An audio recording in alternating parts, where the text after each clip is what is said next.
Well, thank you. So basically, you want me to react to the SMART report, right? Yes. And well, my reaction is perhaps going to be seen as slightly emotional. I'm just jealous. That's what I am, okay? Because I think we did this paper on 10 ideas to change corporate governance to ensure sustainability. And Beate has actually done all the hard work. She provided the evidence that shows that I think we were spot on with this paper. And she also provided the language to actually transform that into legislation. So I'm terribly jealous, Beate. I'm sorry. Now, I suppose I still have to be a little bit critical or react to the report in a less emotional way. Well, I fully agree with you that sustainability is broader than climate. However, I think there is one difference that we should not forget with climate, which is that with the amount of carbon that we currently already have in the atmosphere, this is going to continue producing its damaging impact for years to come. So even if we would stop today emitting all this carbon, we would still have a significant problem. So climate is different in the sense that it is not as resilient as we would like it to be. And the time to act is pretty short.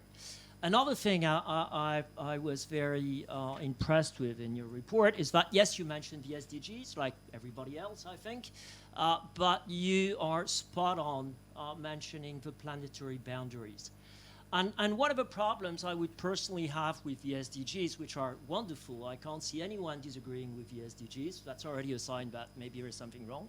Who would dare? Who would dare? Sorry? Who would dare? Who would dare, exactly.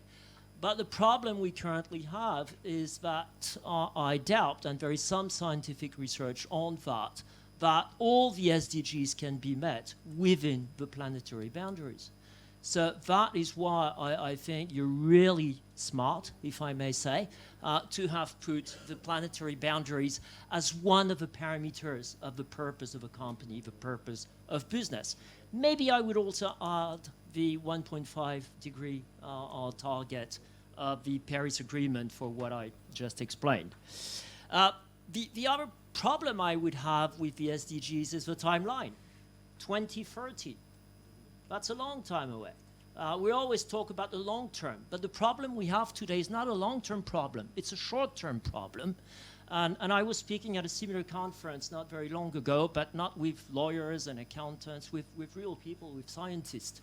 And I came out with the idea saying, oh, you know, there is this IPCC report of 2018 that basically gives us 10 years to act.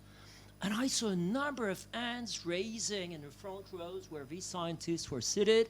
And they said, no, we don't. No, we don't. We don't have 10 years. We probably have something between 5 plus, okay, to really secure the climate, i.e. the livability of the planet. So I think that's what is important. So yes, the Commission is going in the right direction. And I think the new president seems to have great ambitions that we welcome. Sometimes I regret that Margaret Thatcher is not leading the Commission, because she would say that there is no alternative. And that's what we have today. It's not a choice. We have no alternative. So sustainability is possible. I agree. I would have preferred you say sustainability is necessary. I think it is just that we have no choice. I agree with, I'm not going to go into the technical details of the paper. I'm sure we can do that later on with the questions. But I fully agree. We need profit to keep companies running. But I think we need to maybe reflect on how we rank our priorities, because without planet and without people, there is no profit, okay? And it is, unfortunately, as simple as that. So I made plenty of scribbles on some of the proposals that we can discuss later on. But I would also suggest we don't only focus on shareholder primacy. There are a number of other things as well that prevents us from this necessary progress. I mean, one thing we never talk about is competition. I mean, the one thing that is always holding colleagues in the boardroom to do the right thing, or policymakers to do the right thing, is competition. That's what is holding up everybody from moving into a new space. And I just like to leave that thought with you, because I think what it shows is that the job we have to do today is rethink fundamentally all our basic assumptions. And we're not doing that because today we're having this very interesting conference, but we're still talking in a very business as usual mode.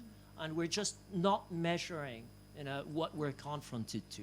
I think I will leave it at that because otherwise Sorry, I'm when you going when you say competition, you talk about the level playing field with the at international level. What are you talking about? I'm talking about what is preventing companies to take certain measures and change their business model and spend the money that needs to be spent to become sustainable. I'm talking about what is preventing policymakers to adopting public policies and regulation that will also go in this direction when they, and I'm sure we will hear that many times today, there is competition from China, there is competition from the US, and that is holding us up from acting. And I'm just taking that as one example, okay? But I could carry on with, for instance, all the externalities that we have, which also is basically screwing up the entire price system in markets.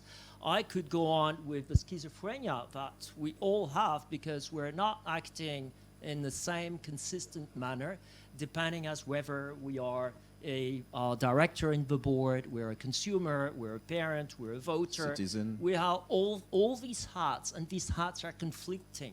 And I think unless we start getting a little bit more consistent, we're going to continue going in the wall.